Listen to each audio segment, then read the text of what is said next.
So, Chicago, you had a situation where Russian division, small area plus the Golden Triangle.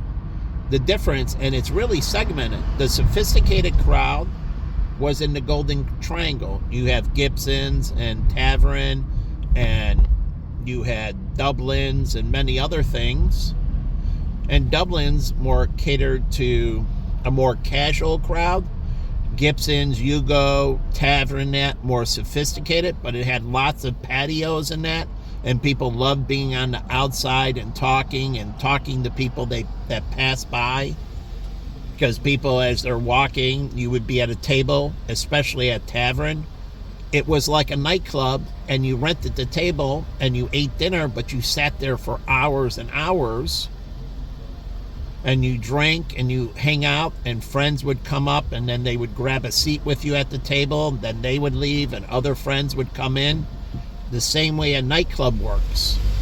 So that used to be the Golden Triangle. And it was more of a sophisticated crowd. The younger crowd stayed on Division. And so they were two dichotomies, but in the same area. So the less sophisticated went down to Division, the more sophisticated went into the Triangle. But really, it dealt with, what are you beeping at me?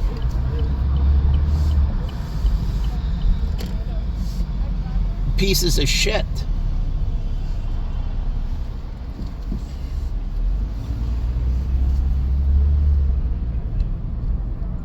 This is the scumbag.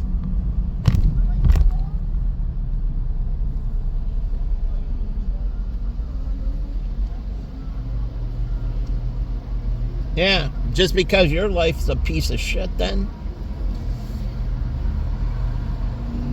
I have my challenges, but I don't want your challenges. You shouldn't bring your garbage on me, you fucking piece of trash. But that's what a piece of trash does. They dump on you. They bury you in their fucking garbage. What do they say? Check it at the door. My problem is not your fucking problem. So check it at the door and we can hang. You got yours, I got mine. We're hanging out as friends and having a good time. Truly. That's what they talk about, coming on too strong. Like, hey bro, I'm just getting to know you. I don't want all that baggage. When people build up goodwill and you're like, hey, you've been there for me, bro. I'll be there for you. That's what it means. Scratch my back, I scratch yours.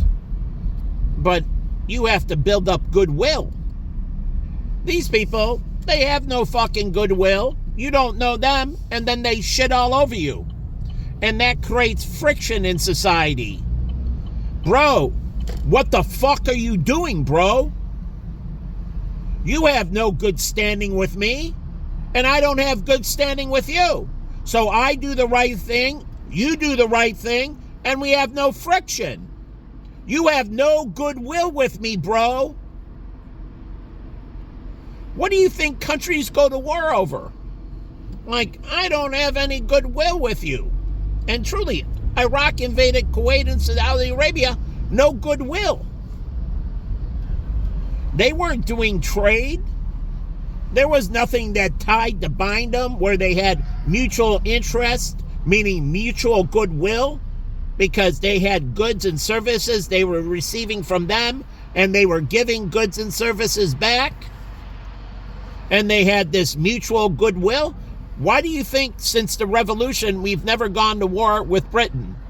World War I, we went and rescued them. World War II, we went and rescued them. Because we've been trading, and the majority of people in the United States are British. So we have that connection and that goodwill. And so they've only been our ally and our friend, sometimes lesser, other times more, But there's a mutual reciprocity that they built back up after the Revolutionary War. They built up goodwill. That's why I don't know you, bro, and you're shitting all over my shit. You don't have that right, bro. You haven't built up any goodwill with me.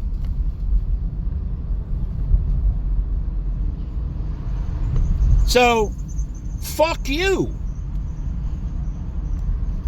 And that's how it truly works. That's why we differ between who are friends and who are strangers. Strangers don't have interaction. Friends, you have reciprocity. And if you don't, then they're not your friend, they're a leech. Make no mistake about that.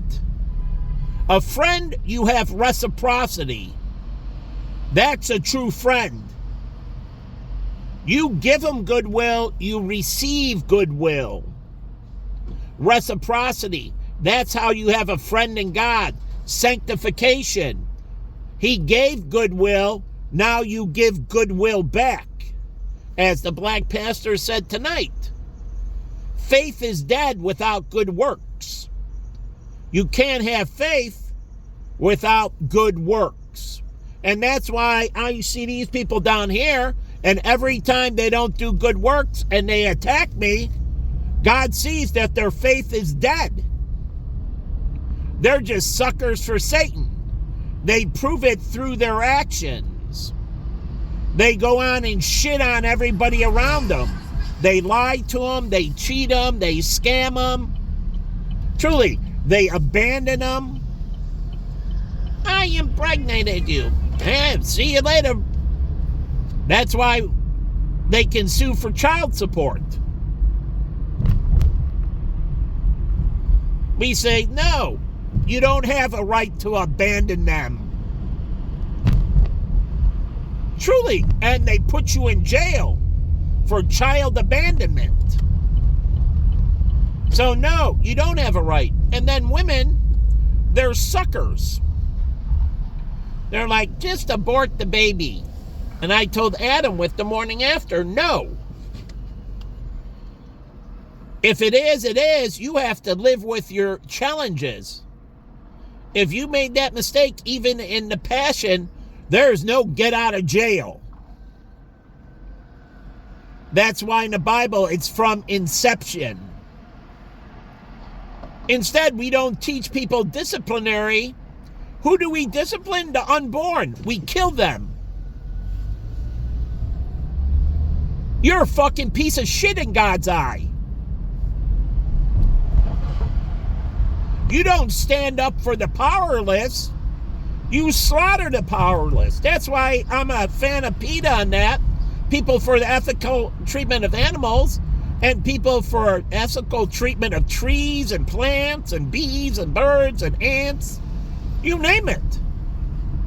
So I can understand Jane, that's in India, how they stand up for the rights of these things that can't stand up for themselves. And it makes them a very righteous people, because it's a very hard line to toe. So I have a line, like on the outside, I don't really kill insects. Truly. But when they come into my domain, it's my house, and I squish. So, yes, you're in my domain. You should stay in your own domain. You cross the red line, now I'm going to kill you.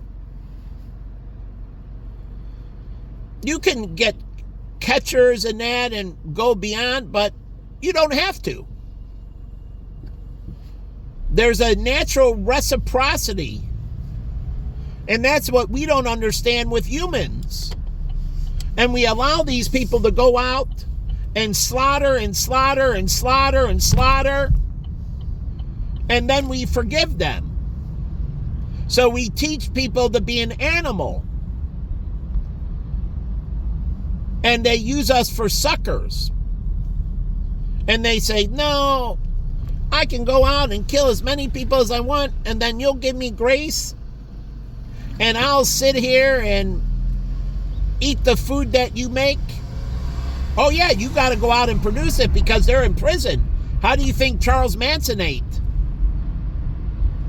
His 3 squares a day, and his room and board, paying for the guards, paying for the heating and air conditioning, electricity, paying for the library. I watched at all the perks that he got. And somebody had to pay for them. So when you raise people to be evil, they're a cost on society. So if you don't catch them, you pay. So it's better to intercede when they're young and do corrective action than let them go astray. A little bit of discipline early and continuous, nip it in the bud, is better than to have a lot of discipline. Do you know how much, and I'll put it, how much Charles Manson cost for his imprisonment? But it costs a fucking fortune. And I'm talking, yeah, it costs million or millions of dollars. That's a lot of money for someone who adds nothing to the system and then took from the system and then continues to take from the system. So in the animal kingdom, we see people or animals get killed all the time. The lion needs to eat. And so they go out and they hunt. And I'm for maintaining jungles. And I'm for maintaining populations and letting them check and balance their own systems. Keeping the animals sharp. So again, I believe in animal sanctuary. And there are going to be animals that get killed and eaten. And the smarter ones, they'll survive and die of natural causes. So a gazelle has to learn how to survive. And the ones that don't have that tap, well, that's where Darwin got all his stuff from. And he did. Survival of the fittest. And so we think, okay, we're civilized. But are they going to use civilization against us? That's what bin Laden did. Do you know that? He knew you were civilized. He considered it a soft underbelly that he could exploit and abuse. That's why you can't let certain people into the system. And that means tourists as well. Because in a very sophisticated society, for somebody that is more primitive, they can exploit. That's why in France, when they let in the terrorists, they don't carry guns. And when they did Charlie Hebdo and they did the others, well, those people don't respect the gun laws. And that's why in black people, all the gun laws in the city of Chicago didn't stop, became the murder capital in 2016 because they have a ghetto mentality. And that ghetto mentality is live and kill. It's a die, or how do you say? It's a Darwinianism structure based on physicality, based on deception. So the better con artist you are, the more power you wield, meaning the more brutal you are. How do you think Al Capone took over Chicago? Al Capone was an enforcer. Look at the movie. He breaks the guy's skull with a baseball bat at the table. Al Capone was a thug. But not only any thug, he was a super predator. He was incredibly brutal. He ruled with an iron fist. See, they don't tell you how heinous Al Capone was. Al Capone was unbelievably cutthroat and ruthless. So he ruled with incredible fear. He wasn't cognitively as swift, but he made up for it with violence. So those that were more cognitively swift, which his accountant they finally got, but he understood that and he had them, and the reason those people wouldn't rat him out because of what he did to people. So they worked for the thug. So, but they don't explain. They romance Al Capone, but watch Casino. And I know that family, the Spilachos. And the head in the vice scripts and everything. Yeah. But the problem was, before they could get away with it, the mob. Why? Because they could discard the bodies, and the bodies were never found, and the forensic wasn't there, so they couldn't say what they did to them. But once the forensic got really good, and they got better at finding the bodies, then it went against the mob. And that's what happened in Casino. They would find the mangled corpses, and then the forensics would put together the pattern of execution, like in Whitey Bulger and what he did to the guy in the basement. And the forensics could reconstruct exactly what they did to him, and then they would take that to the jury and the public, and they would see how heinous their crimes were, and the public outcry in Vegas because of the immense forensics showing how heinous they were, and they were. The bosses started getting a lot of pressure with all the bodies that were piling up. That's why at the end of the movies where they beat them with a baseball bat and call them tough guys, well, that's what they were doing, the Al Capone model. But before, they couldn't show. So Al Capone could do brutal things to you, and everybody on the inside knew how brutal he was, and they were feared. They feared greatly. That's what the Triad and Yakuza used in Japan and in China. But they didn't have the forensics per se. If Japan had better forensics, now they catch people, but they don't have as good a forensics, which I show and I've proven that you can show blow by blow. And if you start showing the public exactly what they're doing to people and how they're doing it, people in Japan and China, the outcrying would be so great that they would be outcast and shamed so greatly, putting on so much public pressure. Why do you think they get away with it? The sweat labor, sex trafficking, because the public doesn't see the brutality of it. Like in Mexico, with the Mexican mafia running the sex places, and when they were done with the girl, the retirement plan wasn't to live. When they were done, they killed them. That was the retirement plan. So once you were no longer desired and we couldn't make money from you, we're not going to feed you anymore. We're going to kill you. And so now you're off our payroll. So they use brutality.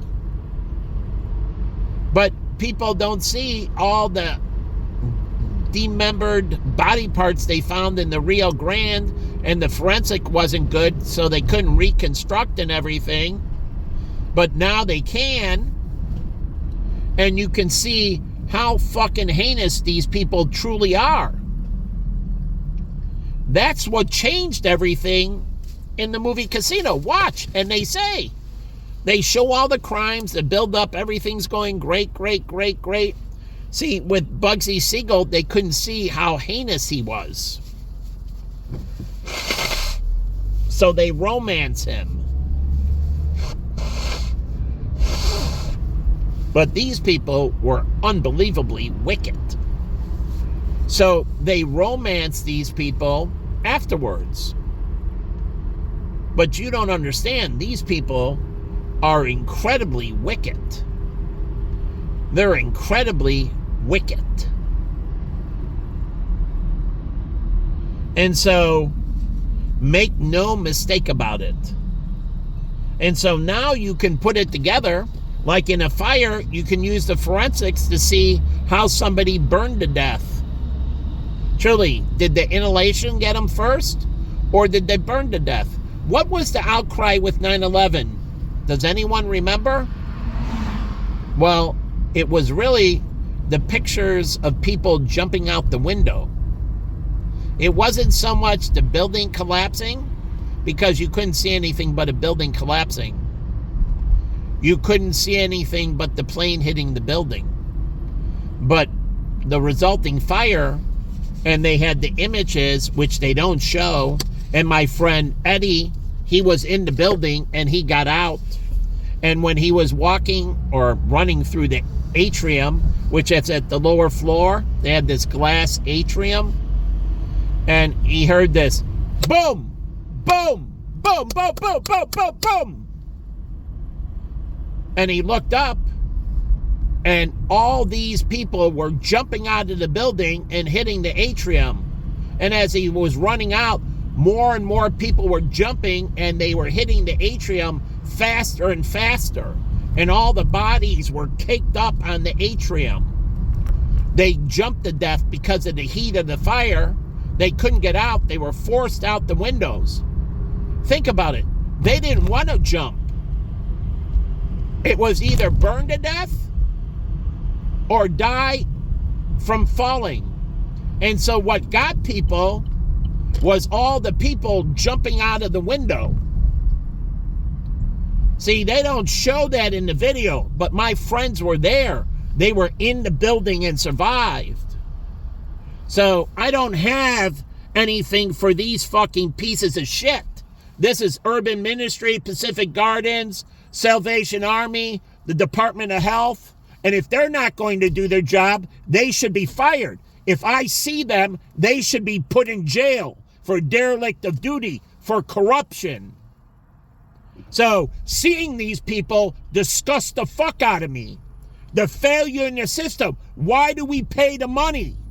I shouldn't see any of these fucking people.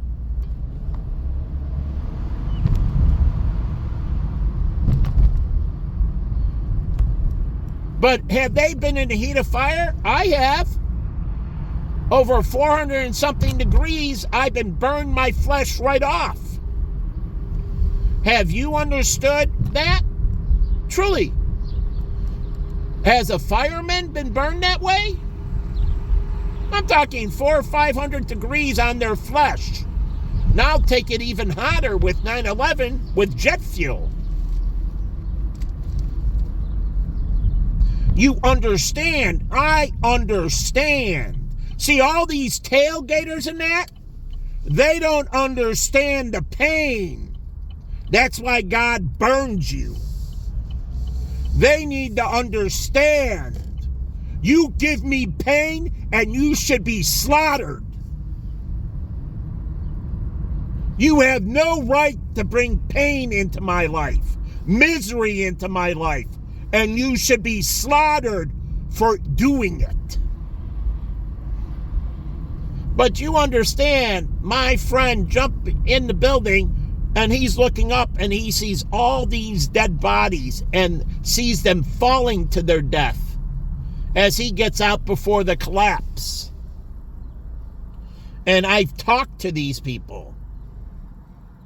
I went to the site with Jen, and I went again when I was up in 2015. And again, I understand. But take a police officer and stick him up no preparation, and stick him up against 500-degree heat and fry his fucking flesh. I understand the Jordanian pilot and him burning to death. I was in the burn ward with the black girl, burned from head to toe. So I understand deeply the pain and how great it is. My friend Joe, too, he's a pain specialist. So I can understand their pain. Why do you think Jesus descended into hell? Because before God could give him the right to judge the quick and the dead, he had to understand the pain.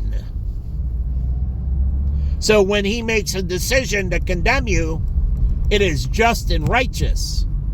It isn't through ignorance. It is through understanding. So understand. So we have to figure out a way to communicate. Because there's a failure to communicate. I've had my hands crushed. Truly, and many other things. And I understand. You don't understand because it's okay to you, because it hasn't happened to you. So it's no big fucking deal. You haven't been through the trauma. So these fucking pieces of shit open their mouth and it should be sewed shut. So again, understanding the pain. So why did everybody outcry? And I was here. I ran the marathon in October 2001 when it happened. It was 9/11/2001. I was at GCG. I ran the marathon in October. And it was USA, USA, USA. And there was this common belief that we don't want this form of tragedy in our lives. And everybody, I went by the ghetto and all the black people were out. Went through Chinatown, all of them saying, "Go runners, go USA, USA, USA." And I watched and I ran through the tunnel. We went through an underpass and everybody was chanting, USA, USA. And it was ringing out in the tunnel and it sent chills up my spine. The brotherhood.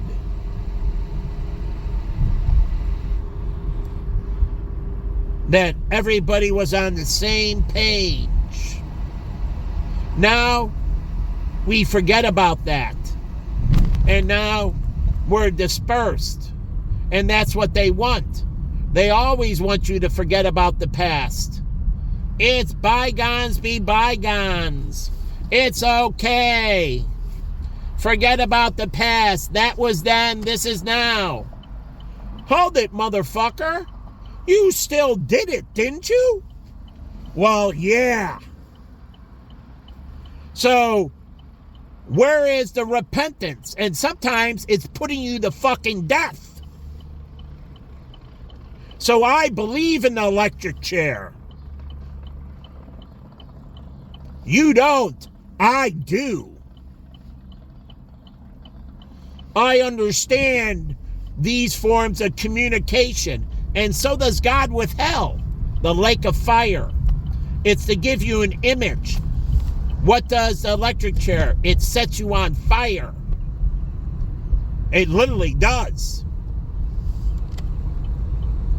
So it communicates to them. It shows these animals what will happen to them if they step out of line, that they need to discipline themselves. And it is a clear communication to them to discipline themselves. But you allow them to be animals. To clean up the ghetto, you got to fry a few niggers.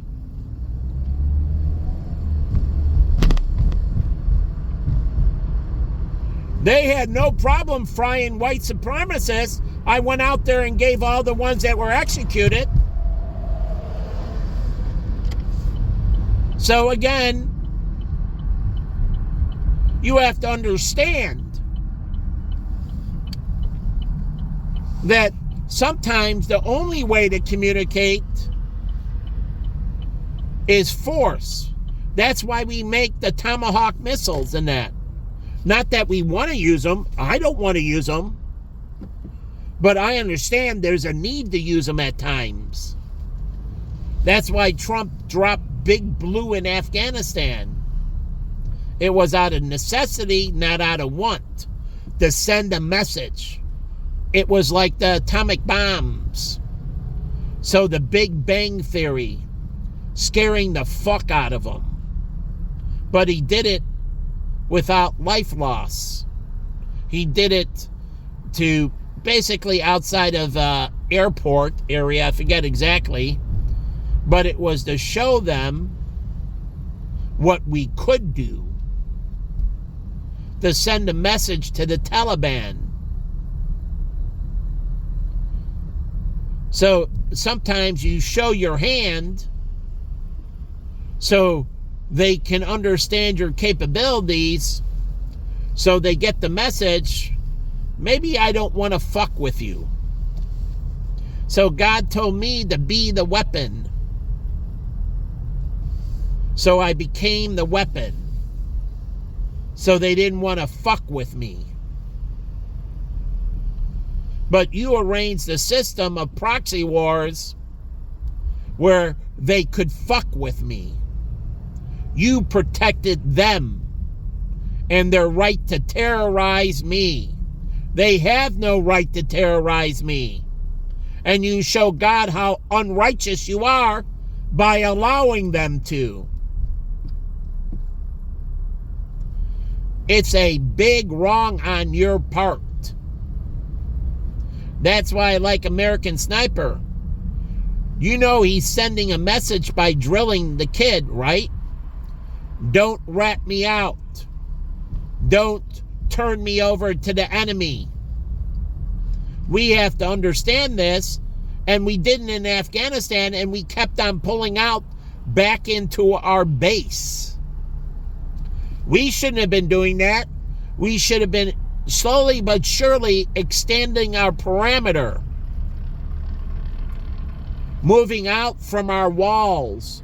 But we kept on going back in Afghanistan, Somalia, back to our sanctuary. That doesn't work because everybody we win over, we lose, like in Vietnam, and that's why we lost. We have an army to occupy. That's what we did in World War I and World War II. We occupied Germany, all of Germany. Our side, Soviets had the other. You know, the Britain, Soviet, French, it was divided. But we occupied. Japan, it was just us. Solo occupation. But we occupied all of Japan, all of Okinawa. So we're supposed to build out from a center and just keep on multiplying. Why do you think the Bible tells you to have children? What are those children supposed to grow up to be? Righteous. And we're supposed to multiply and expand outward our kingdom of righteousness and justice. So we did it wrong in Afghanistan. We kept on running back to the safety of our bases, and we did the same thing in Iraq. And the terrorists would come back in, as you see in American Sniper, but go back to the movies in Vietnam. And they show you And it truly was. We go in, we win a firefight, then we pull out and we go back to our base. We were supposed to occupy and set up a perimeter. Each town you win one by one by one at a time. And so you end up occupying all of Vietnam. We did in South Korea. We occupied all of South Korea. We set up a wall. They got North Korea, we got South Korea. We didn't leave, we stayed in South Korea, but we occupied South Korea. And then we rebuilt South Korea. We occupied the Philippines and we rebuilt the Philippines. We could have did a better job in the Philippines. They deserved much more from us, and we gave them much less. We gave a lot more to Japan than we gave to the Philippines, and that's an injustice. MacArthur wanted us to pour more money into the Philippines. I wanted us to pour money into the Philippines. We owe them more. I told you the story of how the Japanese went after U.S. GIs and the Filipinos would protect them. Sometimes whole villages were killed to protect one American GI. They didn't turn the American GI over to the Japanese, and women and children, and the village was slaughtered, and they still didn't turn over the GI. So we owe the Philippines better. When we did the Marshall Plan and all that stuff, we underfinanced the Philippines. Why do you think I'm so for the Philippines? And why do you think I'm so much for Vietnam? We undercommitted to these countries. We owe them, in my mind, we owe them a better life. And so I come out with the thing for Hawaii, where Hawaii can work with the Philippines, helping to build things. So I'm not against Japan. I love Japanese people, and they've repented greatly. But still, we have done the wrong things. It's like the Native Americans. As I watched the TV show it's not Dark Matter. Maybe it's Dark Matter. Anyways, the Indian show last night, and it's good, about on the reservation and the Navajos. And I like the show.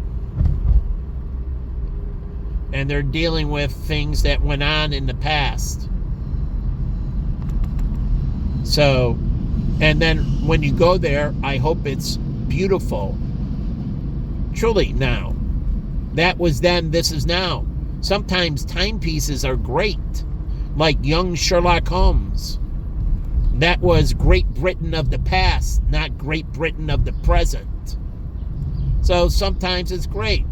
And I like how James Bond, they moved into these, like Goldfinger and others that were bad actors instead of Russia always being the bad guy. So they stopped doing that and started moving to these, like the last James Bond, this guy, these bad actors, the bad corporations. And it's good because really they don't have any state they're with. They're a multinational criminal organization. So, again, they don't taint any one country. So it's nice to do timepieces or move that way where these people are independent groups or truly rogue corporations or whatever, and instead of always making Russia out as the bad guy. I've had a lot of Russian friends and they've been good to me, and I had great hopes when the wall fell and for Russia.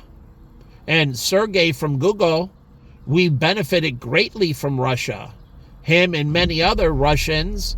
There are a lot of Russian Jews I have friends with that are here that have done great things for the United States. So, again, you know, I like moving away from, I hope better things for Iran. That, they stop being the bad guy. That's why I explained how they're Shiites and they're only 10%, and they feel like they're constantly picked on by the Sunnis. So, truly, and that's why Iran felt so great for Iraq.